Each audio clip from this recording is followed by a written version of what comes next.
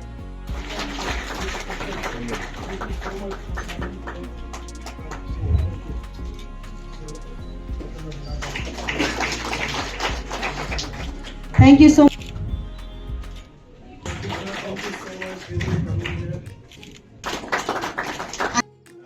हमारे deputy secretary Nazir sahab, doctor Zakir, principal GDC doctor Amjad Ali Jadiyo sahab, और हमारे media person, dear students, good afternoon, अस्सलाम वालेकुम। तो सबसे पहले मैं I think I should congratulate GDC Dras और make such in great event की। भाई हमने तो सुना नहीं था कि ऐसे कुछ आज एजुकेशन फेयर होता है, फिर हम मार्केट वाले फेयर वो सुनते थे, but education fair first time सुना, तो जो द्रास में ऑर्गेनाइज हुआ। तो I will congratulate them and I will be thankful to secretary madam की, उन्होंने एक ऐसा आइडिया उन्होंने दिया कि भाई एजुकेशन फेयर होना चाहिए। तो हमारा मेरे हिसाब से एजुकेशन आइडिया का फेयर का आइडिया ये होना चाहिए कि एज ए सोसाइटी थोड़ा हमें मानना चाहिए कि we are a very close society. तो हम अपने से एक सुकून में रहना हमें पसंद आता है, बट ये एजुकेशन फेयर होता है कि हमें थोड़ा ओपन कर देता है, हमारे माइंडसेट को खोल देता है, हमें एक्सपोजर देता है कि भाई दुनिया हमारे तराज के बाहर भी है, करनी के बाहर भी है। और लेटेस्ट टेक्नोलॉजीज जैसे आपके यहाँ पर इनोवेशन में का कुछ सेशंस हुए, आर्टिफिशियल इंटेलिजेंस में हुआ है, साइबर क्राइम में हुआ है, जो फ्यूचर ऑफ द वर्ल्ड है। तो ऐसे सेशंस में हमारी नेक्स्ट जनरेशन को अगर आप एक्सपोजर दे रहे हो तो जैसे एजुकेशन फेयर के थ्रू, तो I think it's a very great thing कि और ऐसे सेशंस कंटिन्यू होते रहना चाहिए। I am Colonel Rajesh Kumar Singh, Deputy Commander, 56th Mountain Brigade. At the outset, I want to compliment on behalf of Army to the principal, Government Dras College, the faculty members, the supporting staff, and the student council for making this Ladakh Educational Fair successful and purposeful.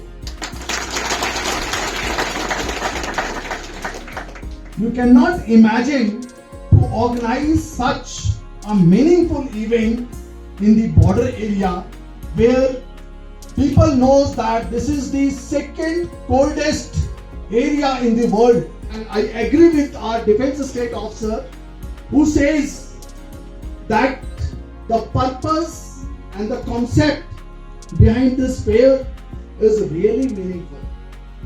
There are two things, students, I wanted to convey.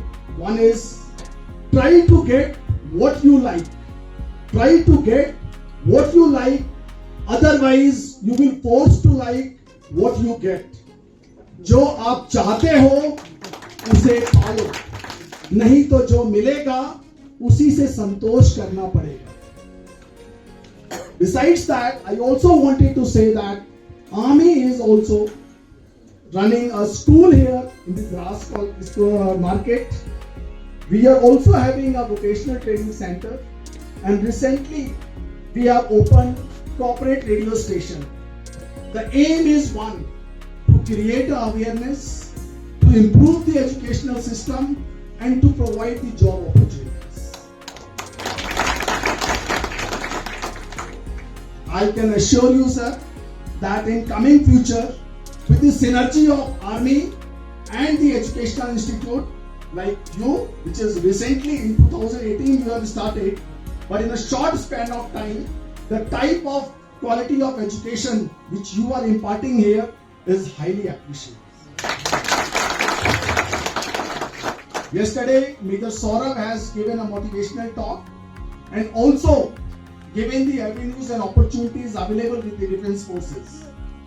Sir, I can assure you any guidance from military point of view for the career, and defense state officer is also here. He will also assist our bright youth in choosing the career and preparing for it. I look forward this government college as a center of excellence in future. My best wishes to all of you, to the faculty members and to the student. Jai Hind.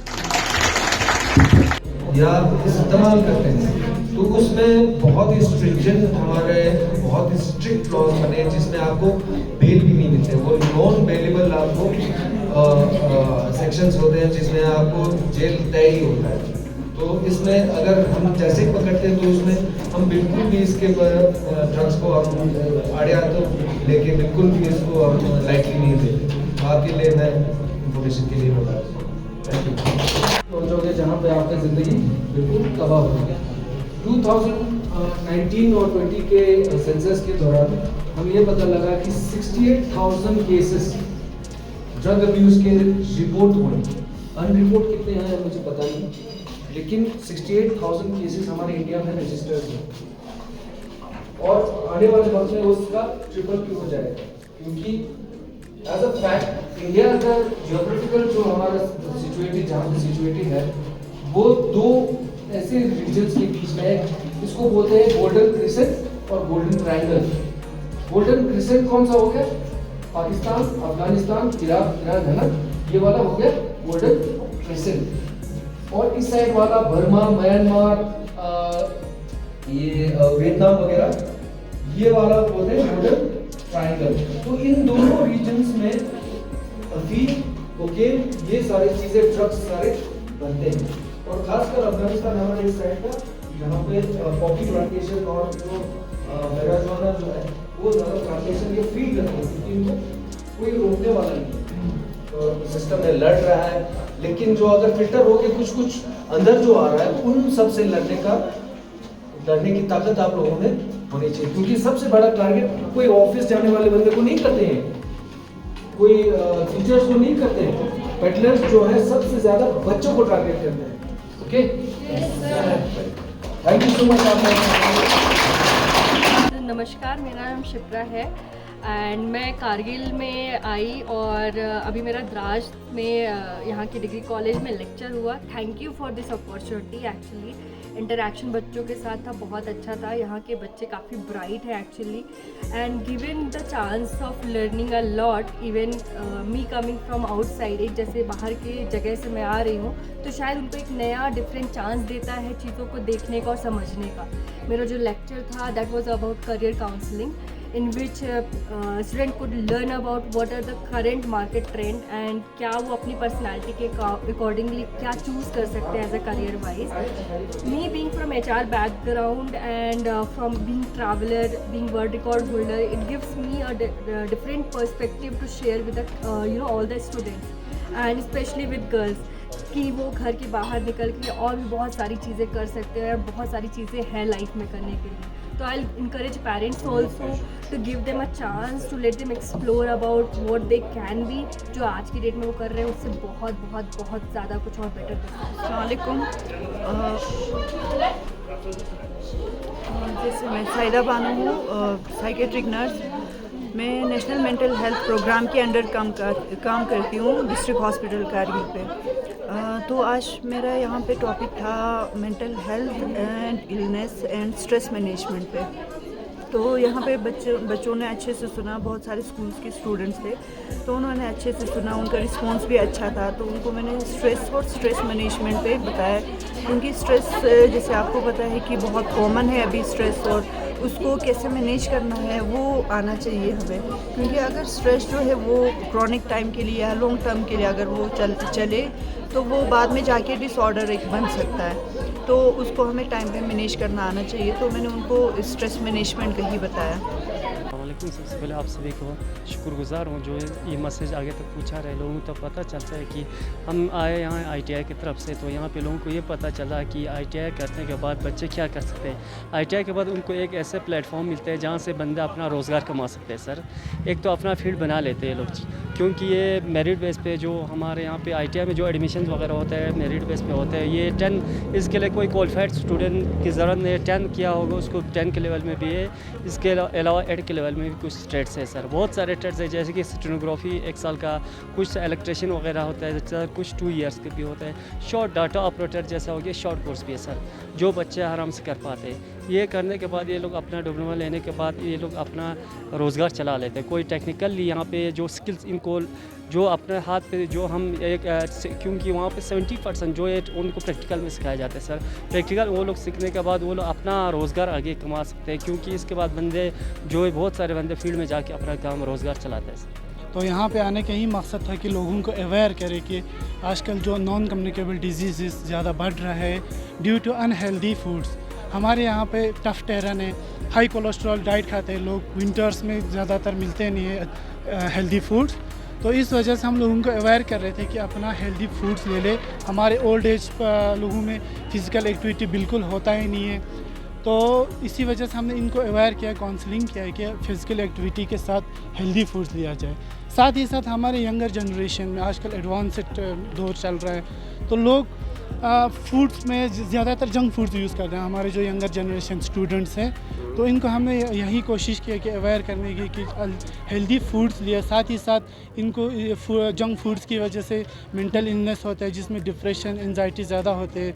तो इनको हमने यही कोशिश किया कि अपना balanced food रखे, साथ ही साथ में फ़िज़िकल एक्टिविटी करे, जिसकी वजह से इनके मेंटल डिप्रेशन, एंजाइटी से ये लोग बच सकें।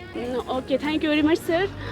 जिन डिग्री कॉलेज को सेकंड डे इन सर दूसरा स्ट्रेस बना कि बहुत अच्छी भी बना मतलब जितना हो सके एजुकेशन नेगेटिविटी लेने दो पाए, जैसे कि जिस परसेंटेज उम्र क्वेश्चन 30% आगे से ले जिस परसेंट को टारगेट में पाए कि टारगेट नहीं करना चाहिए, क्योंकि ज़्यादा टारगेट बना कोई अच्छी बात है कि सोसाइटी लोग परसेंटेज कम हो सकते ना कोई स्ट्रेस लेने दो।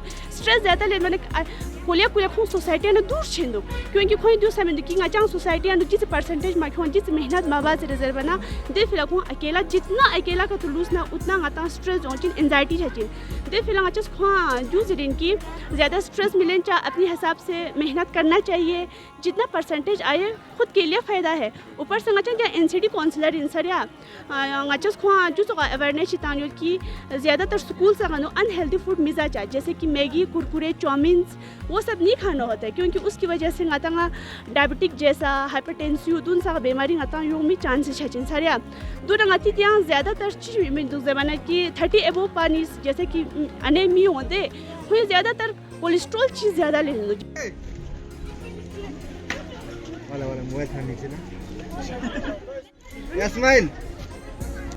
We also extend our gratitude to Dr. Nawaz Sharafuddin. Your presence has brought a sense of honor and motivation to all of us. We are indeed grateful for your support, guidance and presence. Your contribution will remain an integral part of our cherished memories for years to come. I would like to show our gratitude to our media partners, Red FM Dras Online, Information Department Kargil, Gulistan News, ETV Urdu, News 18 Urdu, DD News for their wide coverage of the two-day event. Any event is not possible without participation. Heartfelt thank you to all the school students and the deputy teachers for your active participation. Thank you goes to our stall members for respective department for their active participation in this two-day event. Specially mention to all the parents for their presence in the event. This two-day event has brought many appreciations both from worthy guests and other participants, whose credit goes to all the faculties, staff of GDC Dras. Thank you all. जैसे आपने कहा उसी बात को मैं लेते हुए आगे बढ़ूंगा कि एजुकेशन सेक्टर में एक रिवोल्यूशन आ चुका है और अब हमें उसको एम्ब्रेस करने की ज़रूरत है। और जिस तरीके का एजुकेशनल फील्ड के डिफरेंट कंपोनेंट्स में रोज़ ब रोज़ एक इंफॉर्मेशन में इजाफा हो रहा है, वैसे ही हमारे बच्चों को भी तैयार करना है आने वाले दिनों के चैलेंजेस में। आने वाले दिनों में क्या ऐसे उनको एजुकेशनल सेक्टर में कौन से ऐसे फील्ड्स को ऑप्ट करना पड़ेगा जो आने वाले दिनों में उनको कामयाब बनाए। तो इसी चीज़ों को मद्देनज़र रखते हुए ये एजुकेशनल फेयर जो है वो यहाँ पे मुनक्किद हुआ और साथ ही साथ different colleges of UT Ladakh में हुआ। तो कुछ हमारा ये सोच था कि हम इस एजुकेशनल फेयर जो हमने द्रास में ऑर्गेनाइज किया, इसमें बच्चों को हर फील्ड के से टच कराए, हर फील्ड का एक ऐसा एक्सपोजर दे और उसको बच्चों तक पहुंचाए, डिफरेंट एक्सपर्ट्स के व्यूज़ को जो नॉर्मली नहीं पहुंच पाता है, क्योंकि यहाँ पे लोग रिमोटनेस की वजह से या यहाँ के हार्श क्लाइमेटिक कंडीशन की वजह से नहीं पहुंच पाते हैं। तो हमने इस प्रोग्राम के थ्रू कोशिश की कि हर एक को एक प्लेटफॉर्म पे जुड़ाने के लिए। तो इंशाल्लाह हम ज़रूर कामयाब हुए और आने वाले टाइम पे हम इसमें और भी बेहतरी लाने की कोशिश करेंगे। तो आप सबसे मैं यही गुजारिश करूँगा कि जिस तरह से ये एजुकेशनल इंस्टीट्यूशन हम आगे बढ़ने की कोशिश कर रहे हैं, वैसे ही हर खित्ता लद्दाख का ऊपर उठने की कोशिश कर रहा है। आपके पास एक ऐसा बेहतरीन अपॉर्चुनिटी है in the form of this colleges and higher secondary schools. इनको आप ताउन दें, इनमें आप अपने बच्चों को दाखिला दिला के ट्रस्ट डेवलप करें और साथ ही साथ आपका रोल जो है बच्चों को मेंट करने का वो बहुत ही ज़रूरी है। तो हमें साथ आके मिल के इस पूरे कौम को ऊपर उठाने की ज़रूरत है। तो आप अपने आप को अलग ना समझे, आप हमें अपने से अलग ना समझे, हम सबको मिल के इन बच्चों के भविष्य को ऊपर उठाने की ज़रूरत है। तो इंशाल्लाह इसी उम्मीद के साथ कि आप हम सारे मिल के एक इक़दाम उठाएंगे ताकि बच्चों का प्रॉस्पेरिटी हो, इनका कैरियर बून हो। यही मैं गुजारिश करूंगा आपके माध्यम से। और मैं शुक्रगुजार हूँ आपका कि आप हमारे पार्टनर भी रहे इस एजुकेशनल फेयर में। तो इंशाल्लाह थैंक यू सो मच।